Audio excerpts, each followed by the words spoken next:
Hey, Rideshare Commando here, and I want to do a quick video on some horror stories. Things you can expect when you're driving for Uber and Lyft. Alright, so one, there was a drunk in my car, and he was with three other buddies in the back, three other friends. And the guy, keep in mind, horror stories, bit of a stretch, but at the same time, I'm giving you some things to expect from unruly passengers. So this drunk, he's sitting right next to me. He eyes my water and asks, "Can I have your water? Can I have this?" He asked me 4 times. And what's going through my mind is, okay, if I say no, I'm going to get dinged on the rating. And I don't want that because it takes 19 5-star rides to make up for a 1-star ride and balance everything out. So I just keep quiet. So he opens up he grabs my drink water, passes it to all of his friends. They start, drinking from it and they walk out with it. Okay? That's $3 out my pocket. Fuck it. And then, of course, I had the super drunk lady who, my friends are gonna hate me. They're gonna hate me for tonight. And that's how the first 10 minutes of the ride went. The next 5 minutes, she gets out of the car.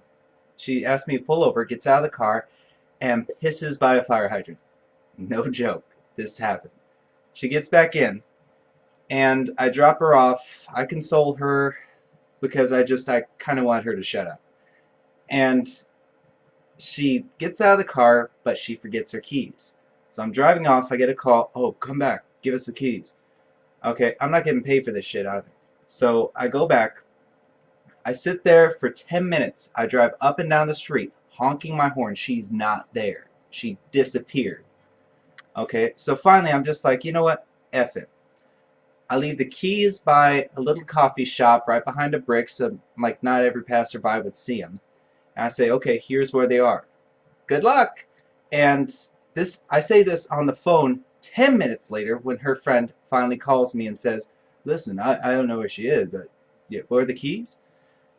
So yeah, that's another thing you're going to be running into. One person was drunk and trying to sound fun. By the way, most of these rides are going to be with drunk people. So if you want to avoid that, just avoid the bar areas at nighttime after 11 o'clock.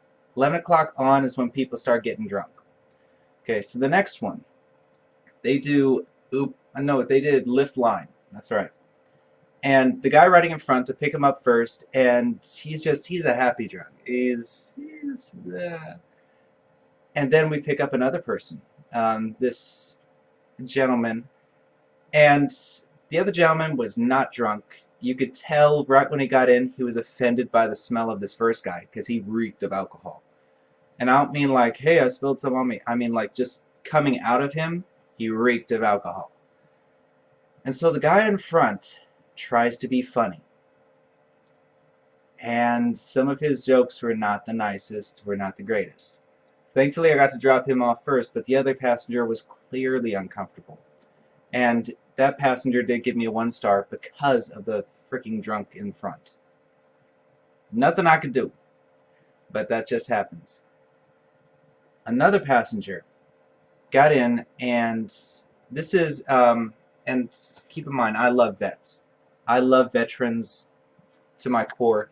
When it was snowing out here and everybody was like pulled off to the side of the road, I was jerry-rigging my way up roads to get to passengers when I called them up and said, "Hey, it's going to take me 25 minutes to get to you," and nobody else was on the road. And then the second they said they were a vet, done. I'm going to go there no matter what. So I pick up this vet, and unfortunately he suffers from PTSD. And in the car, we were driving down. He sees a police car go by, which is normal when everybody's pulled off to the side of the road and accidents are left and right, because there was a fresh patch of snow. And then we hear, boom. Don't know what it was, don't know where it was, but the guy sitting next to me in the front seat gets tense, his eyes get wide. By the way, his eyes were black because he used to hit himself, which is actually quite common with vets that are trying to basically keep in a lot of their pent-up emotions. They will self-inflict, which is unfortunate. but it's better than inflicting externally. So anyway, this guy with 2 black eyes, self-inflicted, because we had a nice 30 minutes to talk, he starts getting all wiry. And in that situation, the absolute best thing you can do is keep your voice calm and distract from the subject. Talk about something pleasant, something fun. Ask them, hey, what's your favorite place to go? Get their mind on somewhere else that they can relate to and immediately put their emotions into. Their emotions, their memories. They could tie themselves to a different place and time than whatever is occurring in their head. Because don't get me wrong, I suffer from a little bit of PTSD too. It wasn't from the military, even though I did sign up for the Marines. But an injury prevented me from completing after phase 2. Old martial arts injury. That was great. But I did suffer a little bit of PTSD from a different, unrelated experience. I've had a very adventurous life. And it took about 8 months for it to set in, but I was extremely reactive. And I can tell you that taking your mind off of it and distractions really help. And I can't speak for these guys that were deployed on tours. I mean, I can only speak from personal experience, but it seemed to help. But when somebody is wired up like that, it's best to stay calm and distract from it. Because right at that moment, if it's not conscious, then it's subconscious, they're reliving something. And they are ready to react. They're wired for it. And at that point, and it's not controlled reaction. It's not like years of kung fu. Because that's a whole different reaction. That means, for example, when one of my lady friends jumped on my back when I was a kid, or late teenager, I don't know how I did it. It was strictly reaction. Flipped her over, and I had her arm ready to break because she caught me off guard. And that's a different reaction. That's a control reaction because I stopped. And you have the clarity of mind to assess the situation after you're at a point where you're no longer under threat. But these guys that go through PTSD in a different sense, they don't have that training. It was an external force, PTSD. And you need to take their mind off of whatever it is that they're reliving. Wow, this just went from comical to serious, didn't it? But keep in mind, I absolutely love vets. I think vets are some of the greatest people in the entire world. And we're blessed to have them, but at the same time, I think they're horribly mistreated. This guy was working at a gas station. In fact, both vets that I picked up that night, when it was snowing and nobody else wanted to go out and drive, both vets were both working at gas stations.